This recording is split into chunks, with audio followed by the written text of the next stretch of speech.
안녕하세요. DJ 선아입니다. 오늘의 사연 시작해 보겠습니다. 안녕하세요. 딸 둘이 있는 60대 여성인데요. 이제는 딸들 전부 다 시집 보내고 남편이랑 단 둘이 살고 있어요. 첫째 딸은 집안 잘 사는 사위 만나서 가정주부로 살고 있죠. 둘째 딸은 공무원인데 동사무소에서 일하다 친해진 동료와 결혼하고 잘 살고 있는데요. 딸들도 시집 잘 가고 저한테 너무 잘해서 걱정 없이 살고 있었어요. 착한 남편이랑 살아서 그럴까요? 자식들 성격이 저랑 다르게 온순하고 부드러웠거든요. 그래서 딸들이 결혼하기 전까지는 저랑 같이 살았었는데 저랑 크게 부딪힌 적 없었어요. 저희 남편은 저보다 3살 어리고 젊었을 때부터 자상하고 다정한 성격이었고 항상 한결같았습니다. 그러니 예민한 제가 별 걱정 없이 가족들 위해 열심히 내조할 수 있었죠. 남편도 제가 잘해준 만큼 노력해줘서 고마웠어요. 자식들 다 떠나보내고 우리 둘이 남으니 더 신경 써주고 챙겨주는 기분이었는데요. 남편이 어느 정도로 잘해줬냐고요? 제가 남편에게 이런 말을 건넬 정도로 저한테 너무 잘해줬어요. 당신은 왜 나이 먹을수록 성격이 좋아져? 내가 생각해도 당신은 신혼 때나 지금이나 변함이 없는 것 같아. 당신만한 사람도 없다 진짜.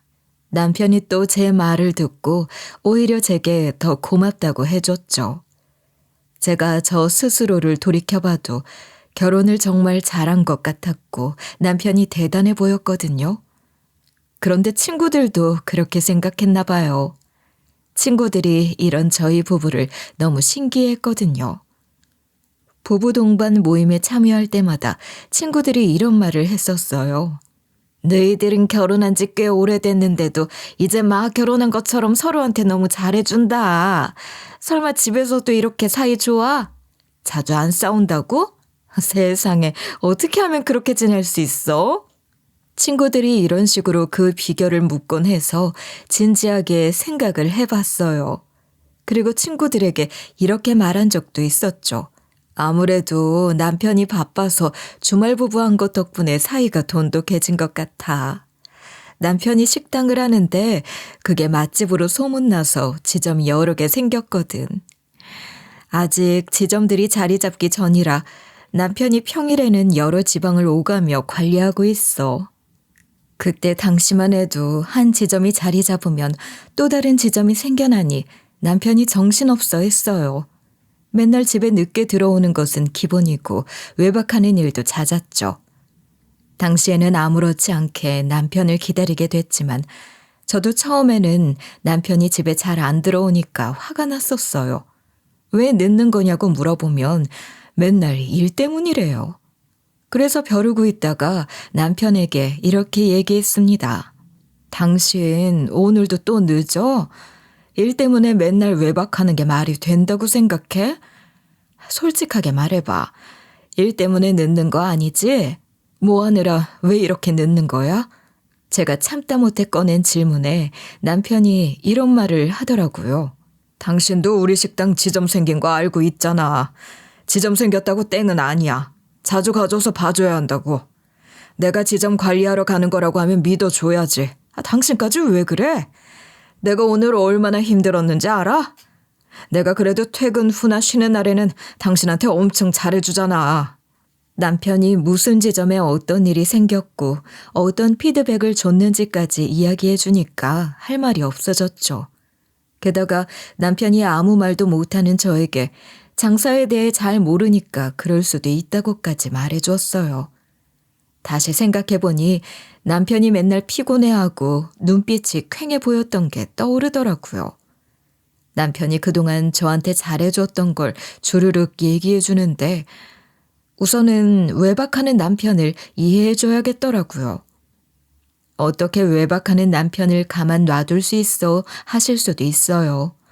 저도 처음에는 불안했지만 남편이 외박이 아니라 주말 부부라고 생각해달라고 해서 받아들일 수 있었습니다.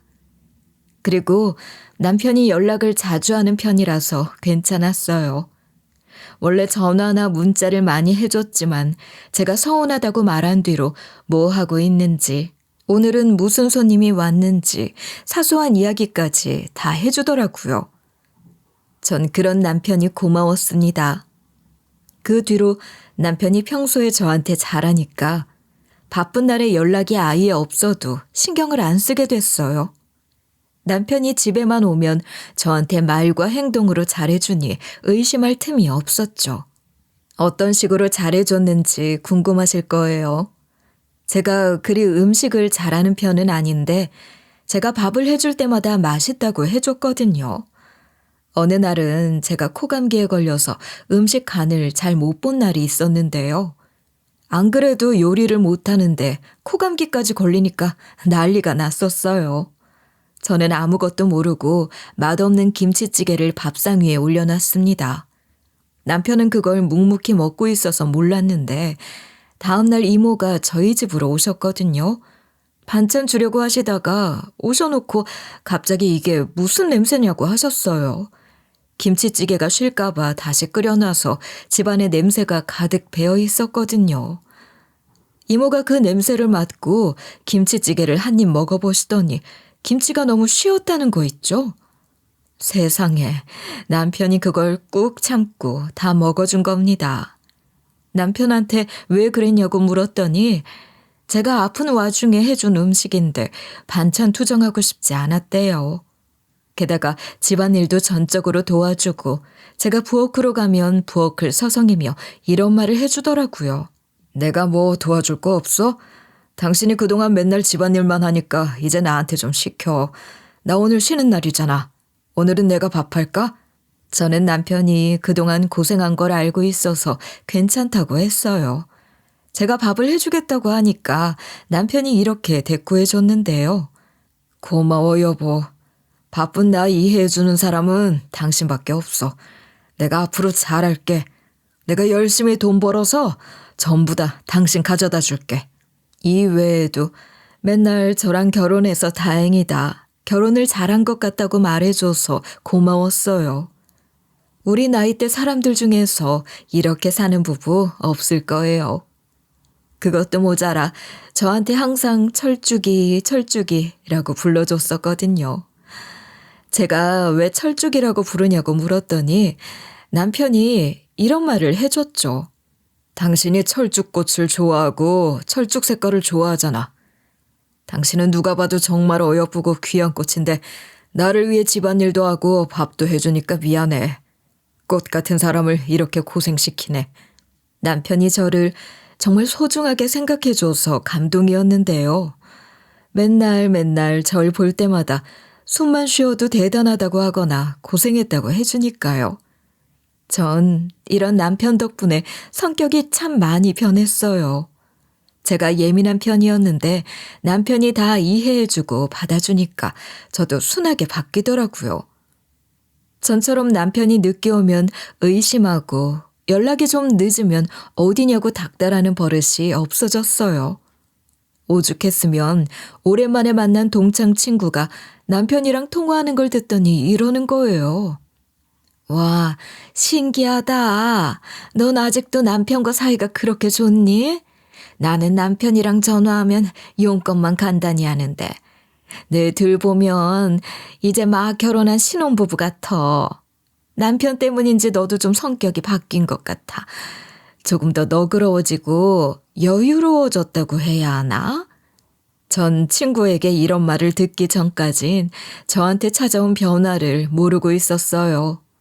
그런데 이 친구뿐만 아니라 다른 친구도 저랑 저희 남편이 비정상적으로 다정해 보인대요. 남들이 남편과 저를 외계인처럼 볼 정도로 신혼부부 같은 사이를 유지하고 있었습니다. 이렇게 남편 덕분에 행복한 결혼 생활을 보내고 있었지만 시부모님이 좀 문제긴 했어요. 시부모님 두 분 다 연세가 80이 넘었는데도 은근히 저를 시켜먹었거든요. 정확히 말하자면 이거 가져와라 저거 가져와라 식모 취급을 해댔어요. 하지만 이것도 신우가 있으니 괜찮았어요. 남편이 저보다 연하였고 신우는 저랑 동갑이었거든요. 신우는 심해부를 일찍 떠나보내고 혼자서 지내고 있었어요. 시조카들도 저희 집 자식들처럼 다 독립하고 따로 살고 있대요. 신우이가 얼마 전에 누굴 만나고 있다는 소식을 듣긴 했으나 다시 혼자가 된 것 같았어요. 그렇다고 해서 왜 헤어졌냐고 물어볼 수는 없잖아요. 그래서 혼자서도 잘 지내는구나 생각했어요. 신우가 연애하면 오래 못 가는 이유가 짐작이 가긴 했는데요. 신우가 제 편을 잘 들어주고 절 생각해주는 편이라 제게는 좋은 이미지지만 제가 생각해도 기가 참 셌거든요. 신우가 정말 보통이 아니구나 생각한 날이 있었어요. 신혼 초 때 일어난 일이었습니다. 명절날에 시댁에 갔는데 여느 때처럼 시댁 식구들이 바글바글 모여 있었죠. 이제 막 현관문을 열고 들어섰는데 시어머니께서 저보고 이러시더라고요. 너는 대체 뭐 하는 애니? 뭐 하느라 이제 왔어? 내가 명절에는 할 일 많으니까 전날에 오라고 했지? 얘가 일하기 싫어서 내 말 무시하고 기억 안 나는 척 하는 것 좀 봐. 거기 서 있지 말고 얼른 와서 전이나 붙여라. 다른 날도 아니고 명절날인데 인사도 안 하고 다짜고짜 이러시니까 서운했죠. 어머님이 역시나 이번에도 저를 갈구면서 실컷 부려먹으려고 했는데요. 제가 이번엔 뭐라 한마디 하려고 했는데 저 대신 남편이 나서서 이렇게 대꾸해 줬어요. 오자마자 소리 좀 지르지 마. 자꾸 이런 식으로 굴면 명절날 안 온다고 했지? 그리고 저는 누나 담당이지 않아? 왜 우리 마누라만 시키는데? 남편이 바락바락 대드니까 시어머니께서 못 들은 척 일을 하시더라고요. 그래도 제가 나름 거기서 일손 돕고 있는데 어머님이랑 아버님이 자꾸만 뭐라 하시는 거예요. 그때 시어머니께서 이런 말씀을 하셨어요. 예, 이건 저렇게 하라고 내가 몇 번이나 말하니. 저건 이렇게 하라고 말했는데 왜 그걸 기억을 못해? 아휴, 답답해. 내가 이걸 어쩌다 집안에 들여서는. 시아버지도 여기서 뒤지지 않았죠. 예 질세라 어머님 말에 이어받아서 이런 식으로 막말을 해댔는데요. 저것은 잔소리 해봤자 소용이 없어. 친정에서 그렇게 가르쳤니? 그 나이 먹도록 집안일도 못하네. 제가 이걸 듣고만 있었겠어요. 매번 있었던 연례 행사들처럼 저도 반응해 주려고 했죠. 열받아서 들고 있던 뒤집개 탁 소리 나게 놓아두고 저도 이렇게 대들었습니다. 왜 또 저한테 그런 말씀하시는 거예요? 예쁘게 말씀하실 수도 있잖아요. 그렇게 답답하시면 어머님이랑 아버님이 하세요. 제가 소리를 지르니까 방 안에서 이리 말하는 신우의 목소리가 들리더라고요. 뭐야 엄마? 지금 뭐라고 한 거야? 지금 내가 전화할 거니까 전화 받아봐. 신우이가 세상에 그렇게 쥐죽은 듯이 있었다니 저는 신우이가 온 줄도 모르고 있었어요. 바로 그때 시어머니 옆에 있던 전화기가 막 울렸는데요. 시모가 전화를 받으니까 신우이가 또 한 소리 하는 것 같았죠. 시모가 기어 들어가는 목소리로 이러는 거예요. 알았어, 알았다고. 이제 며느리한테 안 그럴게. 며느라가 여기는 내가 알아서 할 거니까 방 안으로 들어가 봐라. 시모 말에 제가 그냥 제가 할게요 라고 말하려던 찰나 남편이 저를 끌어당기면서 가자고 했어요. 그래서 앞치마 벗어놓고 방으로 가봤는데요. 방 안에는 아직 안 온 줄 알았던 신우이가 술판을 버려놓고 있었어요. 저는 이미 종류별로 해놓고 있었고 신우이는 막걸리에 전 흡입하고 있었죠. 신우가 앉아서 한잔 하라고 하길래 앉아 있는데 시어머니께서 방 안으로 찾아오신 거예요. 어머님이 신우이가 전 먹는 것을 보고 이렇게 말하시더라고요. 아휴, 기대한 내가 바보지. 전 지가 한다고 하길래 기대했더니. 제가 나 도와주려고 전 부치는 게 아니라 지가 다 먹으려고 나선 줄 알고 있었다. 신우이는 들은 척도 안 하고 누워서 전만 주워 먹고 있었어요. 그래서 저라도 정신 차리고 남편이랑 같이 가서 시부모님과 제사를 먼저 치렀는데요. 제사를 지내고 저녁 거의 다 먹고 치울 때쯤 신우이가 자다 깬 얼굴로 건너왔죠. 그때 저랑 제 남편이 상을 치우고 설거지를 하고 있었는데 신우이가 저희 모습을 보고 안 그래도 동그란 눈이 더 커지는 거예요. 우리를 보자마자 바로 거실로 나가더니 신우이가 이렇게 소리 질렀습니다. 고모들, 지금 뭐 하는 거야? 왜 주방에 내 동생이랑 올케만 있는데? 그리고 니네 남자 새끼들은 또 뭐야? 왜 앉아있어? 당장 일어나서 일손 안 돕냐? 신우이 말이 떨어지기 무섭게 다들 주방으로 들어와서 일하고 개고생하던 저랑 제 남편은 어른들 옆에 끼어 과일을 먹고 커피를 마셨어요. 그때 동서가 얘기해 줬는데 신우이 말이 곧 법이라는 거예요. 작은 아버님들은 모두 아들만 있어 어릴 때부터 신우이 말은 무조건 들어줬다는 거죠. 첫째 고모님이 예전에 시집살이 엄청 시켰는데 신우이가 대학생 때부터 뒤집어 엎었다고 합니다. 큰 고모님도 한 성격 하시는데 신우이한텐 깨갱한데요. 고모님들이랑 남편을 포함한 사촌 동생들을 주방으로 보내고 신우이는 작은 아버님들 사이에서 막걸리 짠짠하며 수다를 떨었는데요. 우린 이때 자식, 재산, 연예인, 누구네 자식들 얘기까지 별 이야기를 다 꺼낸 것 같아요. 신우이가 술에 취해 벼랑간 갑자기 만약에 놀이를 하자는 거예요. 만약에 돈 10억이 있으면, 만약에 남자가 되면, 대충 이러고 가정하며 노는 놀이였어요. 그때 신우가 이런 질문도 했었죠. 마지막으로 내가 묻고 싶은 게 있는데 만약에 내 동생이 바람 피우면 어쩔 거야? 이혼할 거야? 아님 봐줄 거야? 저도 그 당시에 취해 있어서 그 놀이에 적극적으로 가담하다가 이런 식으로 진지하게 대답해 줬어요. 아니, 우리 남편 바람 피워도 절대 못 나. 우리 남편 끝까지 설득해서 내가 뭘 잘못했고 뭐가 부족한지 물어볼 거야. 바람 왜 피웠는지도 물어보고. 우리 남편만한 사람 없어. 어떻게든 붙잡아야지. 대충 이렇게 답하면서 우리 남편 최고라고 외쳤던 것 같아요. 그런데 신우가 만취했는지 계속해서 같은 질문만 하는 거예요. 남편이 바람 피우면 진짜 이혼 안 할 거냐는 질문을 계속 해댔어요. 거기에 꽂혔길래 신우가 만나는 사람이 있는데 바람을 피우나 싶었죠. 신우가 술에 취한 상태라 차마 묻지는 못했지만 그만하자고 얘기하고 자리를 피했는데요. 이게 벌써 20여 년 전 일이에요.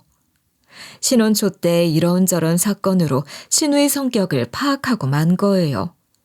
시원시원하고 솔직한 성격에 호감을 갖게 돼서 급속도로 친해졌죠.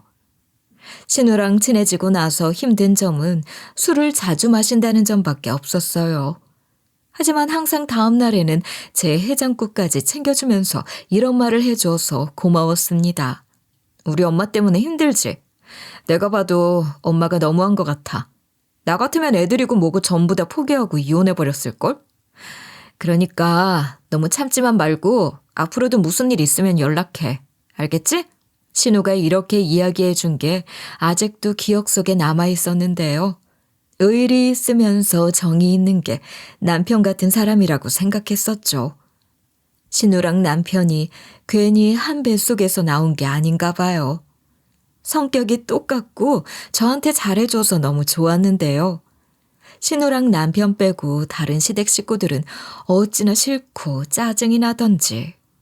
앓고 있던 지병으로 호스피스 병동에 있으시던 친정 부모님이 두 분 다 돌아가시면서 시댁 식구들이 더욱더 꺼려지게 됐어요. 시댁 식구들이 유산을 많이 받아서 부럽다고 하고 제가 외동딸인 것도 부러워하셨는데 이게 부러워할 일인가요? 전 그저 친정 부모님을 직접 못 모신 게 아니고 다시 살아 돌아왔으면 했어요.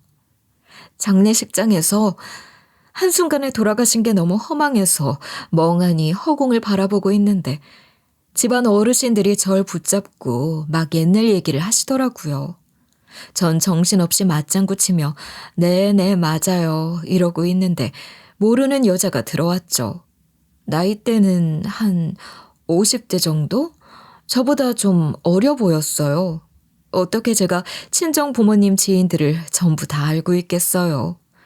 처음 보는 사람이라 유심히 바라보고 있었는데 그 여자가 남편한테 다가가니까 남편이 너무 당황스러워하는 거예요.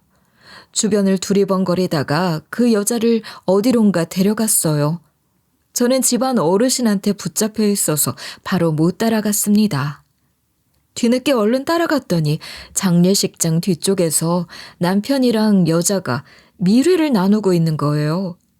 너무 믿기지 않아서 계속해서 귀를 기울이는데 남편이 이런 말을 하고 있었어요.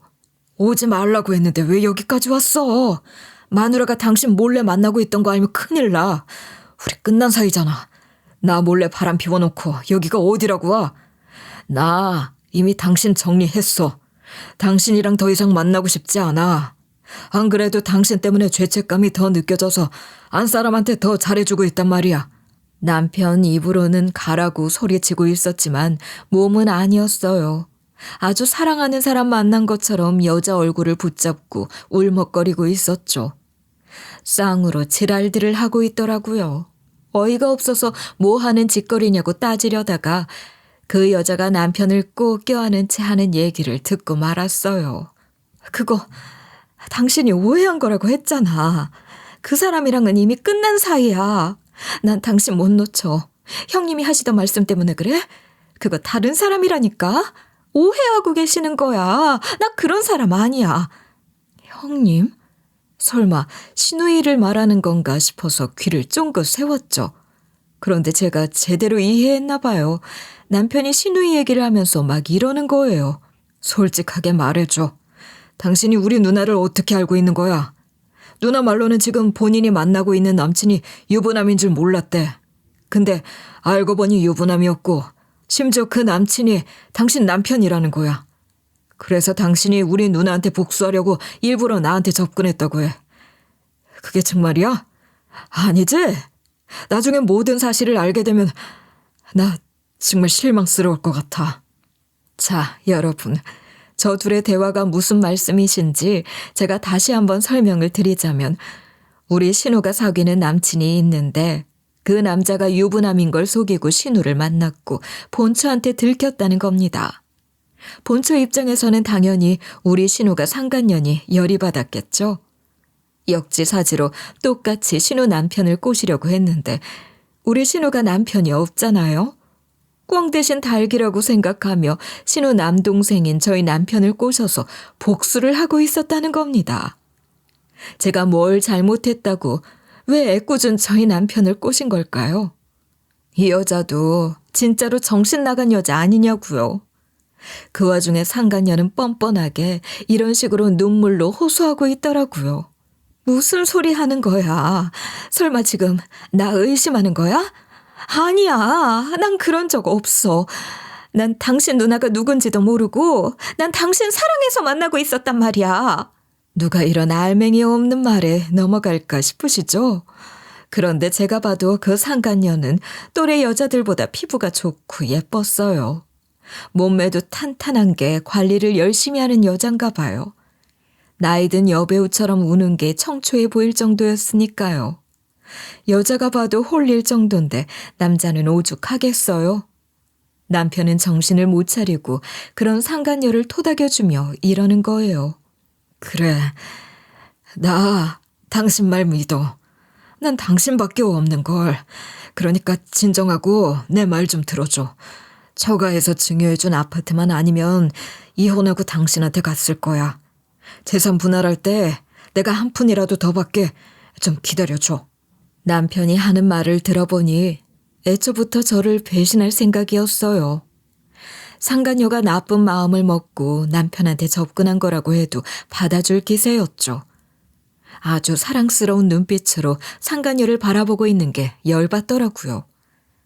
남편은 아주 어여쁜 상간녀를 위해 제가 유산을 증여받을 때까지 대기 타고 있었던 거예요. 그리고 이혼 소송을 진행해서 재산 분할을 더 챙겨받은 다음 상간녀한테 가려고 했던 거죠. 어쩐지 요즘 따라 더 다정하게 굴고 특별하게 대하더니 행여나 의심받을까 봐 몸살이고 있었던 거였어요. 그동안 저한테 잘해준 게 모두 다 연기였다고 하니 배신감이 몰려왔어요. 게다가 남편 입에서 이런 말이 나오더라고요. 우리가 만난 지 벌써 8년이 돼가고 있잖아. 이렇게 긴 시간 만나는 동안 당신을 한 번도 잊은 적 없어. 평생 당신과 함께할 시간만 생각하고 있으니까 울지 말고 기다려줘. 당신이 8년 동안 마음고생한 거 꼭 갚아줄게. 이 말을 듣고 어찌나 어이없던지. 제가 8년 동안이나 남편의 바람을 몰랐던 이유는 남편이 식당 핑계를 대며 집을 비웠기 때문이에요. 남편이 제게 워낙 잘했었기 때문에 전 남편의 바람 같은 건 전혀 상상조차 할 수 없었죠. 이때 바로 제 모습을 드러내고 분노를 쏟아낸 후에 남편을 법적으로 정리할 수 있었지만 그렇지 않았어요. 이것들을 그냥 고소하고 법적으로만 심판 볼 수 없어서 결심한 건데요. 도대체 뭘 하려고 그랬냐고요? 시누이를 찾아가서 진실을 더 알아낼 생각이었습니다. 지금 당장 뛰쳐나가서 상간녀 머리채를 잡고 싶었지만 꾹 참고 일단 장례식장에 남아있는 시누이를 찾아갔죠. 시누이가 상간녀 이야기를 듣고 눈이 번쩍 뜨이더니 바로 제 손을 붙들고 나섰어요. 그리고 장례식장 복도로 나가서 구석에서 이런 식으로 속닥거리는 거예요. 나 진짜 한길 씨가 유부남인 줄 몰랐어. 나랑 한길 씨는 동창 모임에서 만났거든. 첫 만남에 돌싱이라고 해서 진지하게 만나본 건데 사실 와이프가 있더라. 그 뒤로 바로 정리했는데 한길 씨 와이프가 앙심 품고 저러는 거야. 아직도 나랑 만났던 한길 씨한테 연락이 오고 있거든. 날 너무 사랑한다고 잊을 수 없다고 울더라. 한길 씨는 아내랑 이혼하고 싶은데 아내한테 공갈받고 있대. 한길 씨 아내 말로는 한길 씨가 나한테 가버리면 자식들한테 전부 다 말해서 개망신을 주겠다고 했대. 그래서 한길 씨가 나 만나고 싶어도 꼼짝도 못하고 있다고 하던데. 아, 머리야. 내가 어쩌다 이렇게 복잡한 일에 엮였는지. 난 이제 조한길 이쪽 집안 식구들이랑 엮이고 싶지 않은데 계속 엮이네. 올케한테까지 이렇게 피해를 줘서 미안해. 신우가 진짜 돌싱인 줄 알았던 남자와 정리하고 싶다고 하길래 신우 말을 믿어줬어요. 다른 사람도 아니고 제가 시집살이 당하고 있으면 도와주던 신우 아닌가요? 그동안의 의리가 있었기에 신우 말을 믿어준 건데요. 대신 신우한테 이런 제안을 한번 해봤어요. 그럼 우리가 상간녀 뒷조사 좀 해보자. 형님 말이 사실이라면 그 상간녀가 보통 상간녀가 아니고 사기꾼 같아.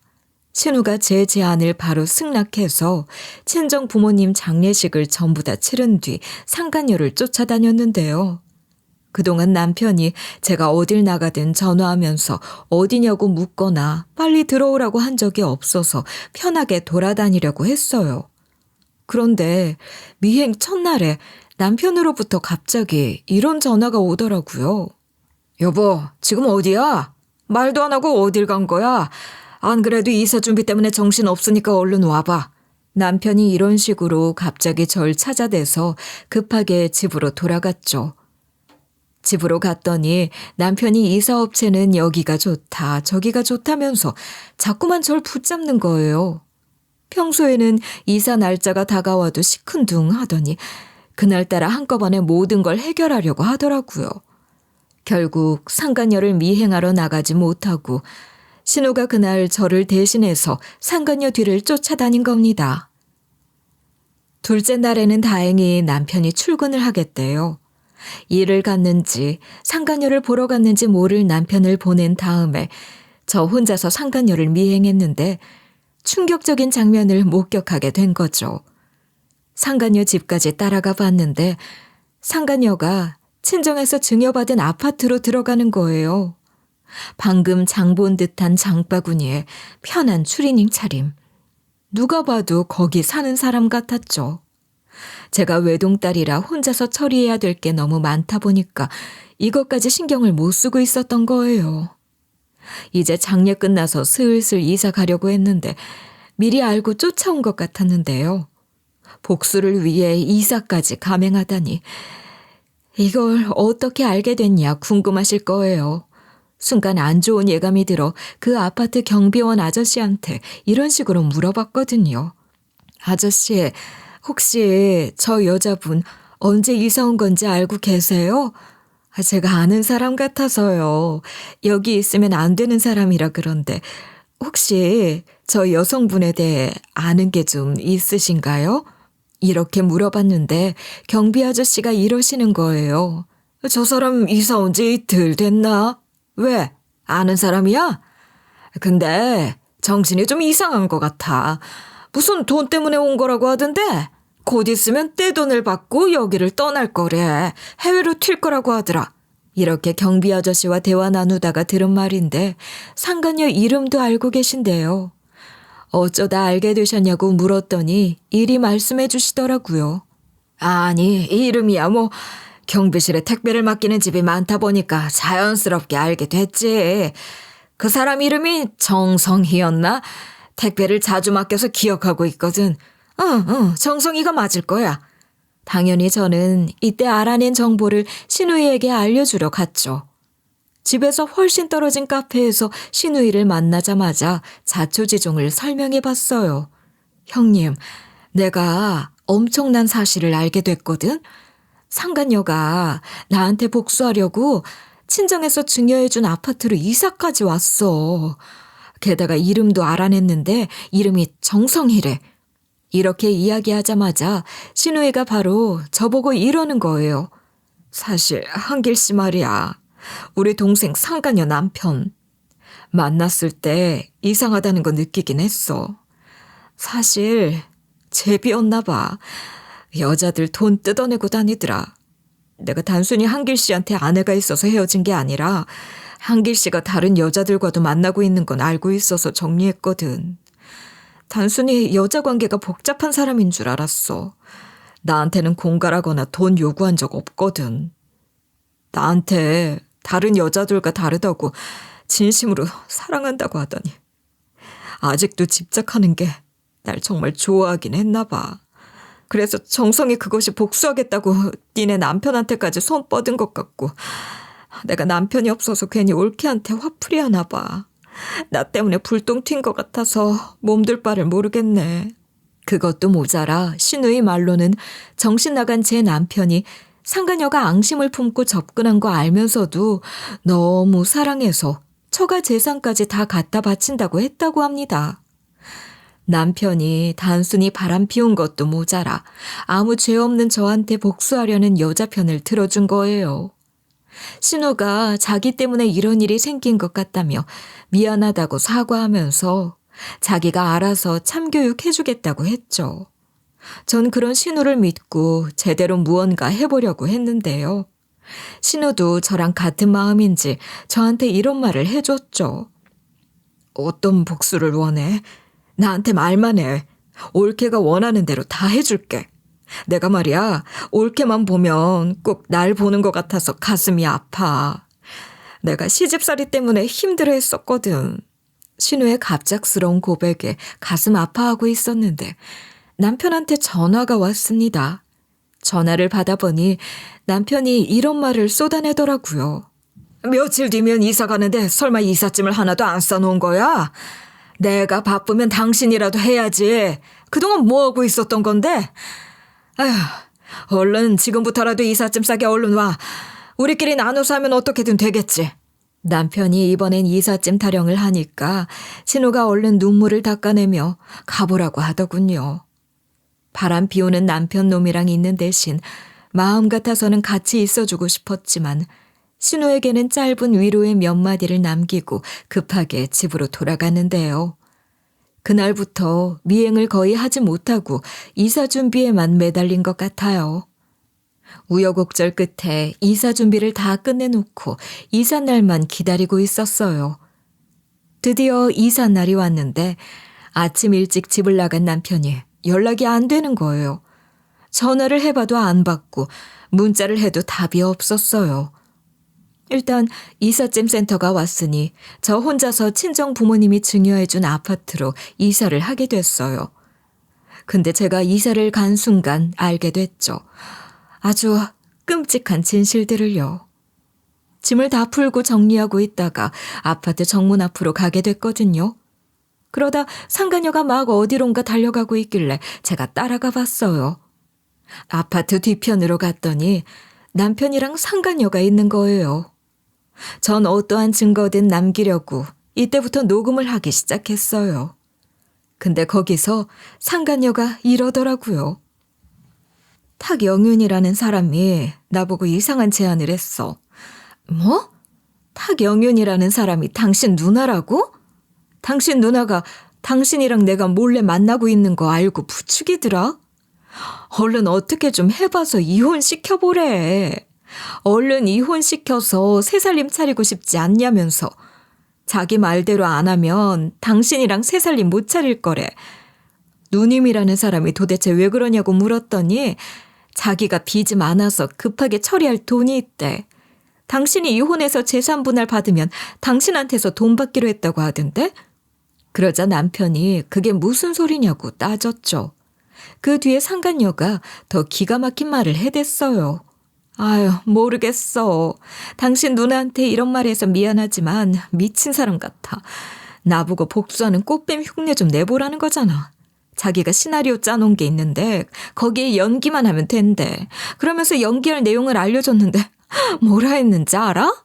상간녀 말로는 신호가 이런 설명을 구구절절 늘어놓으면서 자기가 꾸며낸 내용을 이야기했대요. 신호가 어떤 식으로 이야기를 꾸몄냐면 상간녀의 남편이 사실 제비인 것처럼 생각해달래요. 상간녀는 당연히 자기 남편이 제비가 아니라고 했지만 그냥 그렇게 연기해달라고 했다는 거예요. 그러면서 신호가 거짓으로 이야기를 꾸며내기 시작했대요.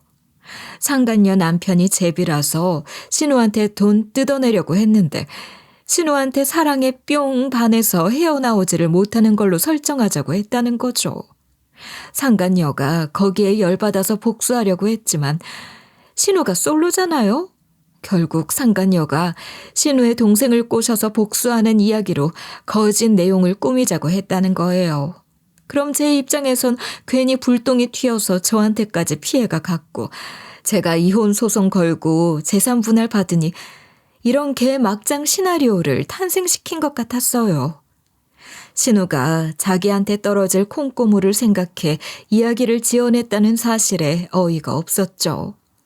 신우가 저한테 그동안 말했던 게 전부 다 개구라였다니. 순간 얼척 없어서 벙쪄 있는데 상간녀도 똑같은 반응이었어요. 상간녀가 허탈한 웃음을 지으면서 이러고 있더라고요. 당신 누나가 재산 분할 받으면 돈을 주겠다고 하는데 도대체 무슨 소리를 하는 건지. 울 남편 제비도 아니고 바람 피운 적 없는데 자꾸 그러잖아.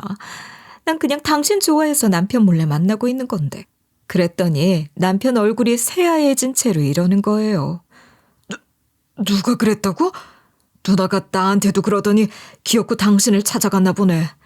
안 그래도 그럴까 말까 고민 중이었거든.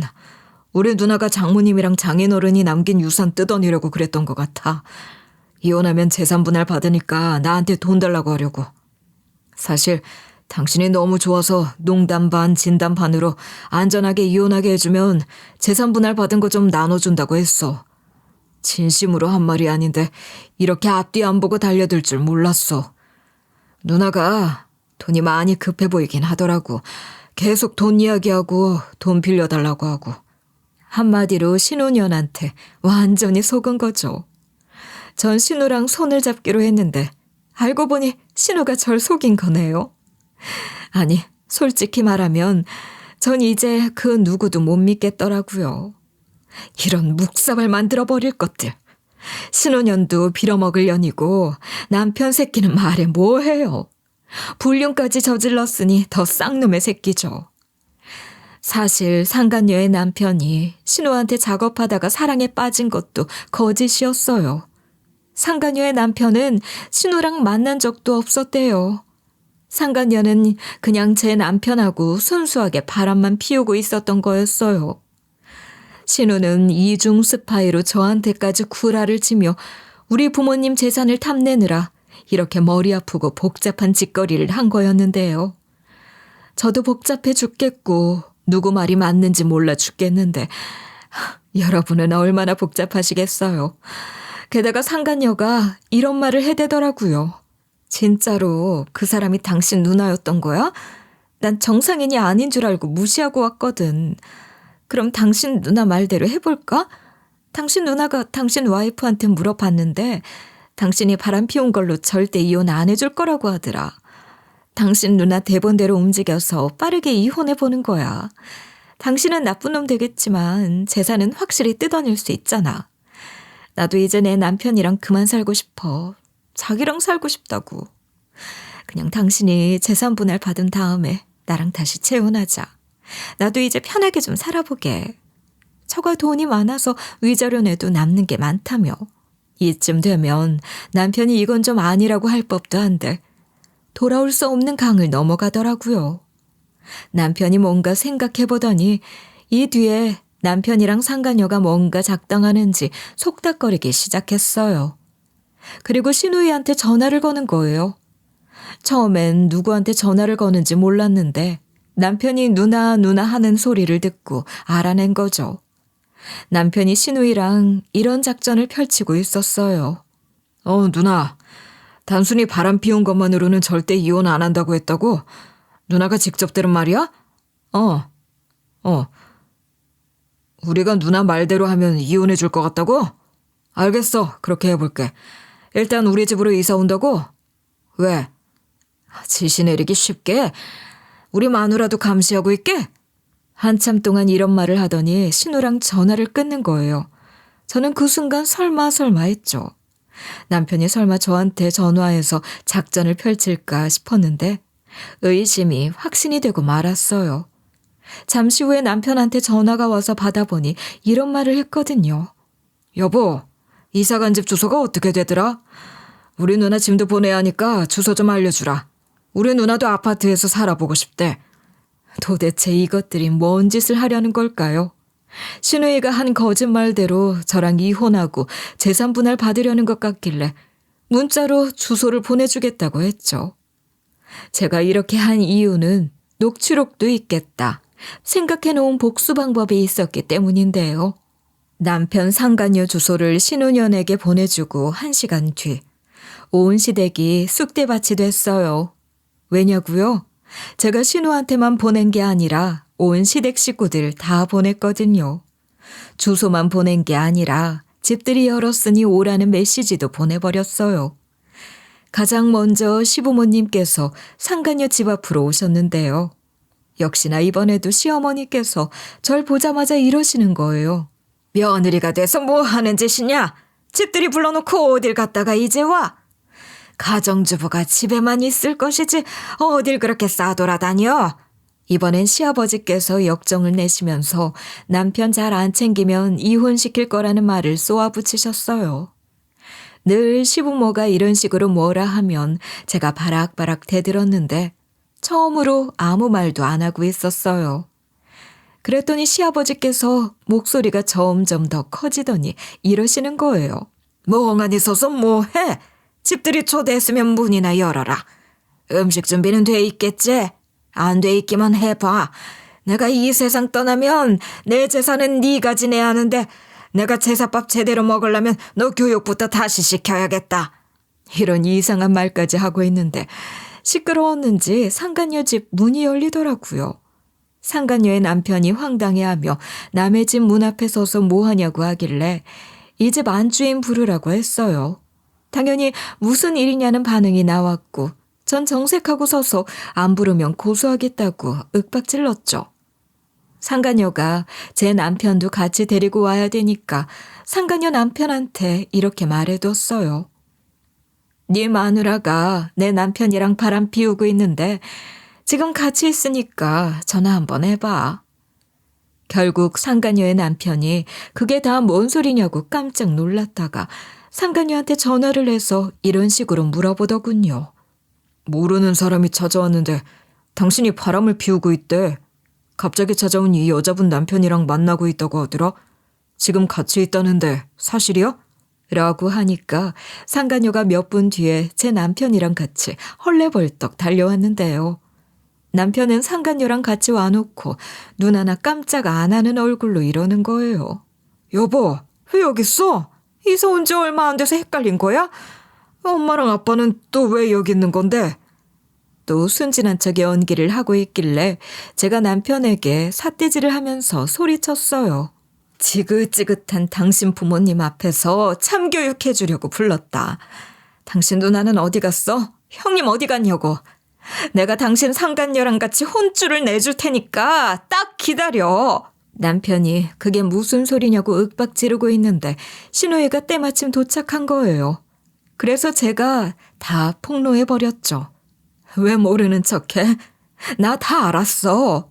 당신이 이혼하면 재산 분할 받을 돈 당신 누나 주기로 했다며? 그래서 당신 누나가 작전을 짰더라고. 당신 누나 말로는 당신이 바람만 피운 게 아니라고 하더라. 상간녀랑 걔 남편 자체가 부부 사기단이라고 하던데? 상간녀 남편이 당신 누나한테 돈 뜯어내려고 작업 쳤는데 상간녀 남편이 오히려 당신 누나한테 반해서 못 헤어나오고 있다고 하더라? 그래서 상간녀가 앙심을 품고 당신한테 작업치고 있는 거래. 근데 당신은 그건 눈치챘는데도 너무 사랑해서 처가 재산까지 다 갖다 바친다고 했대. 당신 누나가 짠 개막장 시나리오가 이렇다고 들었거든? 근데 뭐 다 거짓이었어. 당신이 바람 피우는 것 빼고는 이렇게 복잡하게 꼬아버리면 내가 이혼 소송 걸 줄 알았나 봐. 하지만 어쩌지? 난 이렇게 당신 누나가 작전 짜고 당신이랑 상간녀가 연기하면서 내 재산 좀 뜯어먹으려고 한 거 다 녹음해놨는데 이대로 난 소송만 진행하면 돼. 이렇게 말하고 제가 녹음해 놓은 걸 들려줬어요. 녹음본에는 남편이랑 상간녀가 신우이 말대로 연기해서 제 재산 좀 뜯어내보자는 말이 담겨 있었죠. 그러자 신우이가 넙죽 엎드리며 설설 기기 시작했어요. 자기가 잘못했다며 돈에 눈이 멀어서 그랬다는 거예요. 남편도 그 옆에 넙죽 엎드려서는 신우이 말에 동조해서 미안하다며 고소하지 말아달라고 싹싹 빌었어요. 자기가 한 짓은 바람 피운 거랑 신우이 말에 흔들린 거밖에 없다며 용서해달라고 했는데요. 그래서 제가 봐줄 생각 없다고 남편을 밀어냈어요. 제가 변호사 만나러 갈 거라고 하면서 위자료가 어찌 될까 불륜으로 고소하겠다고 겁을 주니까 남편이 저를 붙잡았죠. 그리고 남편이 어떤 모습을 보여줬는지 아시나요? 그렇게 사랑한다고 속삭이던 상간녀 머리채 끌어당기더니 윽박 지르는 거예요. 내가 너 때문에 법원 가게 생겼다. 빈털털이 되게 생겼다면서 눈깔이 획 돌아가더라고요. 그동안 남편의 온화함은 친정에서 나오는 돈 때문이었나 봐요. 남편의 숨겨진 민낯을 보고 아주 기겁을 했죠. 상간녀 무릎 꿇리게 하고 싹싹 빌게 하길래 이번엔 제가 늘 막말하던 시부모를 가리키면서 이랬어요. 아버님이랑 어머님은 이 사람들 무릎 좀 꿇려봐. 그랬더니 시부모의 팔을 바로 잡아당기고 무릎 꿇리더라고요. 시부모가 처음엔 뭐 하는 짓이냐, 도대체 뭐 하고 다녔던 거냐 역정을 냈는데 남편이 사과 안 하면 내 인생 쪽난다고 길길이 날뛰니까 시부모 두 분 다 당황하셨죠. 시부모도 이렇게 눈깔이 획 돌아간 남편을 처음 봤나 봐요. 결국 시부모도 무릎 꿇고 제게 그동안 못되게 군 걸 사과하셨는데요. 남편이 이쯤 하면 됐냐고 하길래 퍽이나 됐겠어요. 법정에서 봅시다. 하고 웃으면서 나오려고 했죠. 예상대로 남편이 어떻게 하면 용서해 줄 거냐고 하길래 제가 이랬어요. 둘 중에 하나 골라. 나한테 고소당할지 협의 이혼할지. 협의 이혼하면 당신이랑 재산 분할 안 해도 되잖아. 그러니까 남편이 협의 이혼하자는 거예요. 그 길로 바로 협의 이혼을 진행했어요. 솔직히 저한테 돈을 뜯어낸 것도 없고 심적인 부분 아니면 피해받은 게 없어서 사기죄로 고소할 수도 없을 뿐더러 부부 사이에서는 고소가 또 굉장히 까다롭다네요. 협의 이혼이 이전 남편에게 돈을 안 줄 수 있는 최선의 선택이라서 한 거였어요. 하지만 제가 이대로 복수를 끝냈겠어요? 자식들한테 이전 남편과 이전 시누이, 이전 시댁 식구들의 본 모습을 전부 다 까발려서 이전 남편이 아이의 자식들한테 손을 벌리지 못하게 했죠. 그랬더니 이전 남편이 저한테 연락을 다 하더라고요. 처음엔 저 보고 싶다고 하는데 뒤에는 흐느끼면서 자식들 보고 싶다고 우는 거예요. 제가 차가워진 거 보고 애들한테라도 기대려고 했는데 애들도 제 말 듣고 등 돌리니 얼마나 서럽겠어요. 실컷 울라고 박수 쳐줬죠.